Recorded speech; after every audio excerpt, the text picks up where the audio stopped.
Okay, hi everyone, so I'm Smithy Q, and welcome back to our series on opening principles and opening traps, where we try and use those knowledge of opening principles to understand, deeply internalize why these traps work. And today we're going to take a look at the Evans Gambit. This was suggested by a viewer, and this may be the best gambit that White can play. It's probably the best gambit we're going to look at in this series.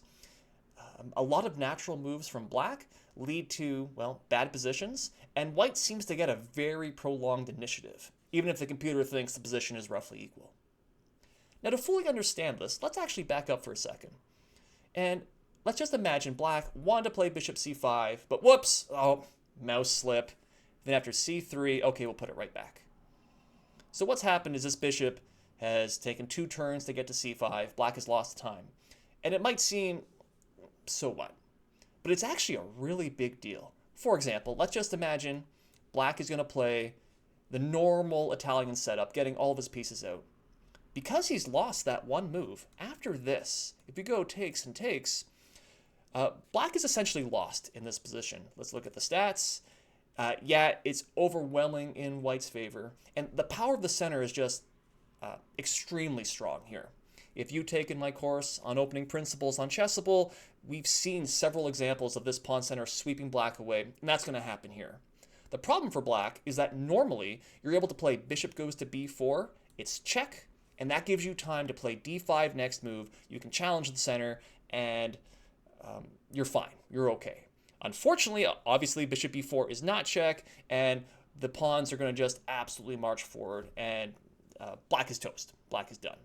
The 66% score is actually heavily favoring Black there. That's very complimentary. So that's the idea. Sorry. And so by playing b4, it's the same idea. We're making this bishop move twice. So that way we can play c3 and then d4 with tempo. White wants to claim the center and then use the open lines to attack. And it's the real focus is on attack. There's a prolonged initiative that White tends to get. After c3, let's just start with bishop c5. This is surprisingly popular at an online blitz and among amateur chess players, but it's just going to walk into this d4. I mean, we're going to see that right away. We can imagine d4, take, let's just castle for a second. If you look at this position, it's really easy for Black to go wrong. The 2 most played moves are mistakes. Well, let's start with the first one. D takes c3. I kind of spoiled this one. Pretend you didn't see that. If we remember back to the Scotch Gambit, this is the exact same idea. We've got an undefended piece in the center. We've got a bishop staring at f7. f7's always a weakness. And we've got a completely wide open center. Well, let's use that. Bishop takes. Queen goes to d5. And White just scores, again, let's look at those stats, astronomically better. Over 70%. Even though White's going to still be down material, that doesn't matter in the slightest. What does matter, White has open lines, White's ahead in development, and Black's king will never find safety. Especially in online chess, extraordinarily easy for White to finish off the game, and White's practically winning. Backing up. Okay, and so we don't want to take that. Maybe we want to develop. Knight f6. Normally, I should hide the stats. Normally, this is exactly what we'd want to do. And this is what I've been preaching throughout the series. Don't take material, just finish your development. But the problem is after this position is essentially identical to the one that I shared at the very beginning. The only difference is that this pawn isn't here.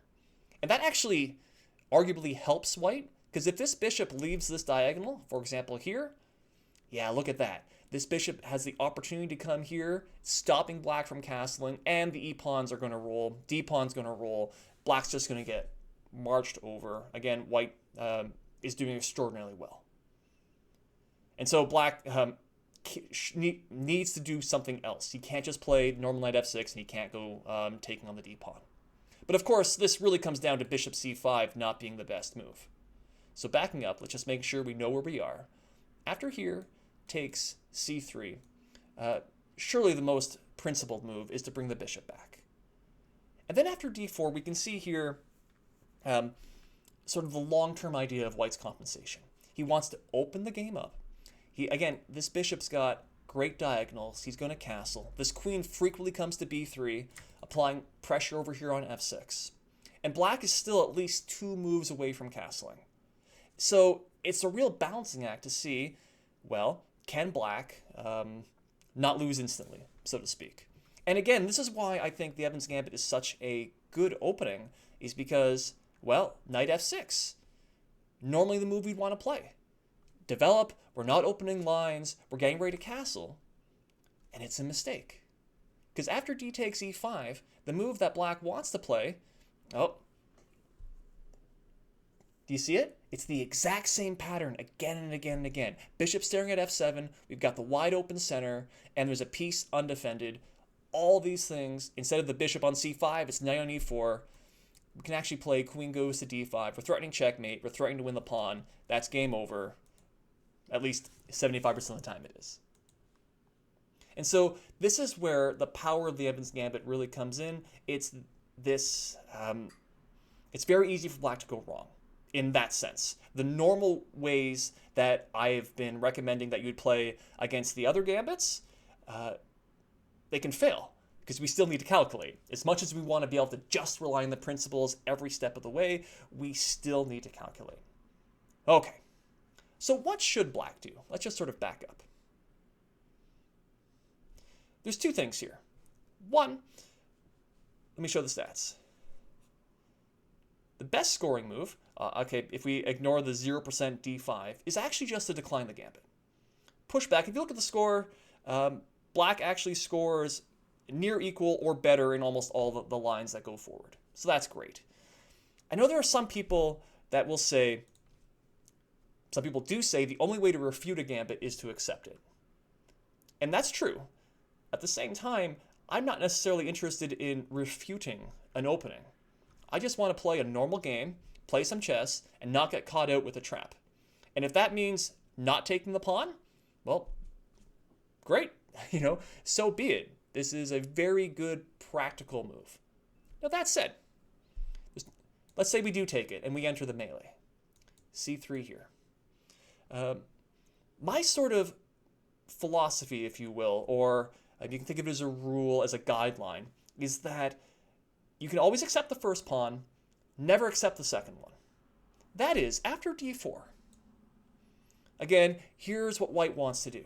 White wants to get his pieces more or less on these squares. He wants to open the center and he wants to attack. And so my suggestion is to not open the center, keep things closed. And that is something like d6. Because it becomes a little bit annoying for white. And there's a really cute trap for black, of all things. It starts with castle, and then it's this funny move, bishop goes to d7. This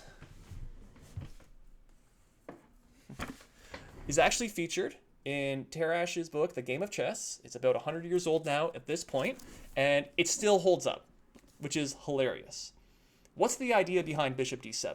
1, it's just a natural developing move.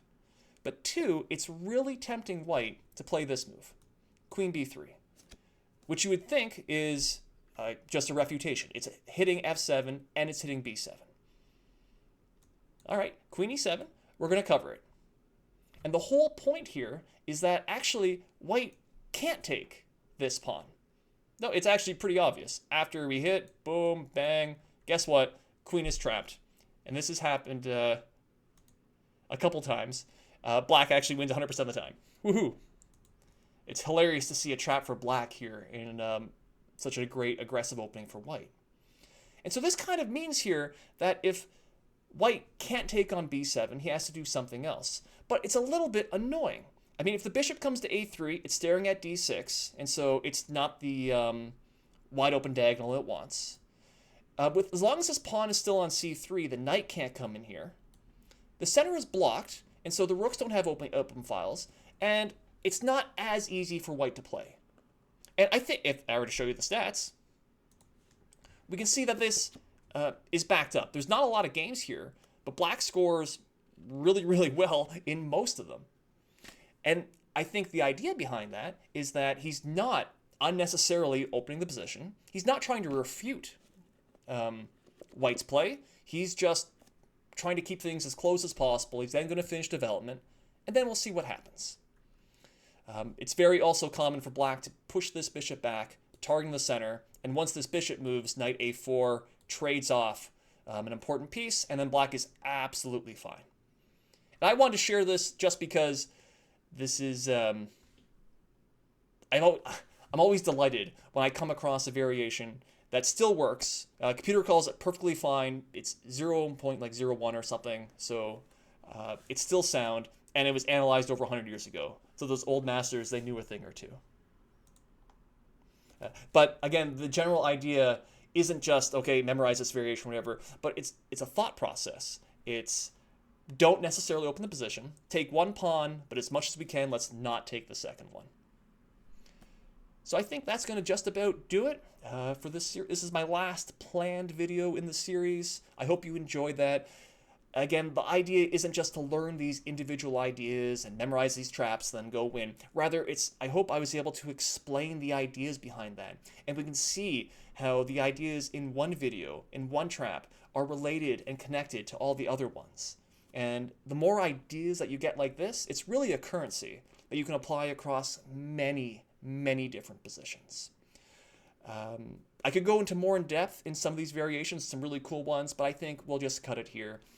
Thank you so much. Let me know if you have any questions, comments. I'm not sure what my next video series is going to be, but, well, if you have any ideas, let me know and we'll see what happens.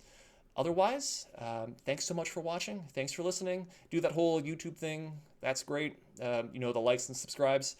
I don't know when the next video will be out, but you can check my blog, smithyq.blogspot.com, something like that. The link will be in the description if you want to see more content, in the future. Otherwise, have a great day, everyone. Bye for now.